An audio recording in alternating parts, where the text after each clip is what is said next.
This is the most important female scientist you've never heard of, and I need you to know her story, so buckle up because it's another tale of science deep dive. Dr. Candace Pert was branded by her male peers as the Scarlet Woman of Neuroscience, but of course she was so much more than that. She was a renowned neuroscientist and pharmacologist who stood at the epicenter of three major moments in world history: the opioid crisis, the AIDS crisis, and psychopharmacology. So let's step back into my hot tub time machine and go back to when it all started. It's 1971 and President Richard Nixon just declared a war on drugs. The United States was experiencing a heroin epidemic that was strangling the country. 20% of soldiers serving in Vietnam were addicted to heroin, and at one point during the actual war, a staggering 50% of US soldiers in Vietnam were using heroin to the point where their drug use was to blame for their increasingly monstrous acts overseas. Back at home, Nixon was calculating a victory. At that time, the bane of Nixon's existence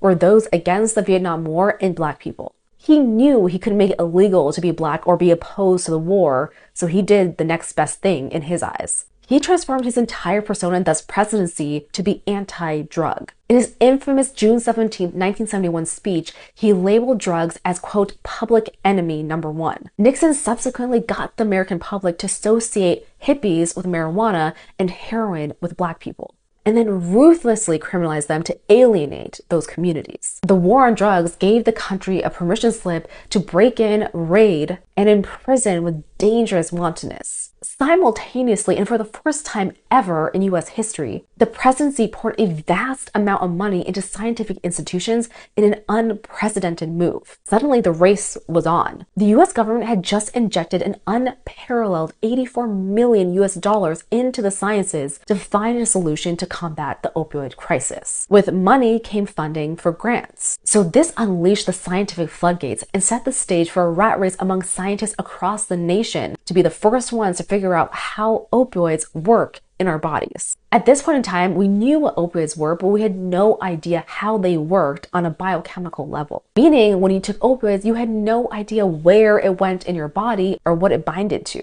So if a scientist could locate the opioid receptor, then we could block that receptor and theoretically combat opioid addiction. As this is all happening, Candace is a young 26-year-old grad student at Johns Hopkins University. She begged her lab PI and boss, Saul Snyder, to allow her to work on the opioid receptor research for her thesis. But he just hand-waved her away and actually used the words, "Listen, little girl, it's not happening," and instead kept her working on this nondescript assay that she was initially working on. But Candace, as you'll come to see, is not the type to take no for an answer, even if it means breaking the law.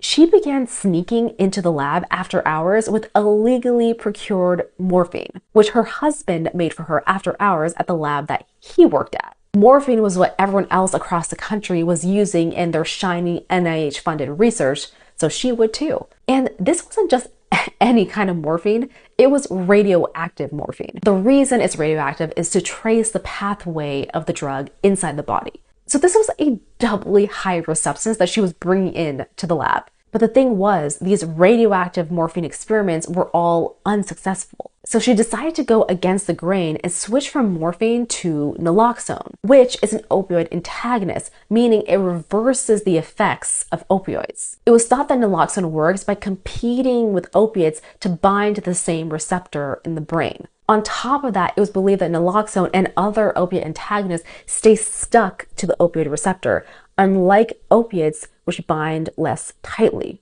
Candace's line of thinking was, perhaps the morphine wasn't staying stuck to the opiate receptor long enough for me to trace it with the radioactive tag. She needed to use a compound that would stay to the opiate receptor longer, and naloxone was that. It was a bit of a Hail Mary, but in Candace's eyes, she had nothing to lose. And that's not even all. Candace was not alone when she was conducting these experiments. She had her 4-year-old son with her. This was the first of many choices that made her a great character in history, but also choices that she had to make as a woman in the sciences, choices that her male counterparts never really had to make as part of their careers. Finally, after many illegal lab nights, on October 22nd, 1972, Dr. Candace Pert changed history forever. The radioactive naloxone worked. It stuck to receptors inside of the brain cell membrane. It was a total eureka moment, not just for Candace, but for the entire world of medicine. But then her boss, Saul Snyder, left her name off the research. An unfortunately all too familiar story for women in the sciences. Saul Snyder went on to win the Lasker Award, which is the highest scientific honor that you can get. After this one, it wasn't a great leap to believe that Snyder was in line to also win the Nobel Prize, which he again left Candace's name off the application for. And when she eventually reached out to journalists to tell them that she was actually the one to discover the opiate receptor, that is when her male scientist colleagues branded her as the Scarlet Woman of Neuroscience. Her groundbreaking technique used to find the opiate receptor was universally used to find other receptors for many other neurotransmitters. Candace single-handedly created an entire field of research that is still used by pharmaceutical companies today. They say lightning doesn't strike twice, but it did with Candace. First the opioid crisis, and now the AIDS epidemic. And this is the point where we start to talk about a man who has now become a household name because of COVID, but back then he was just known as Tony Fauci.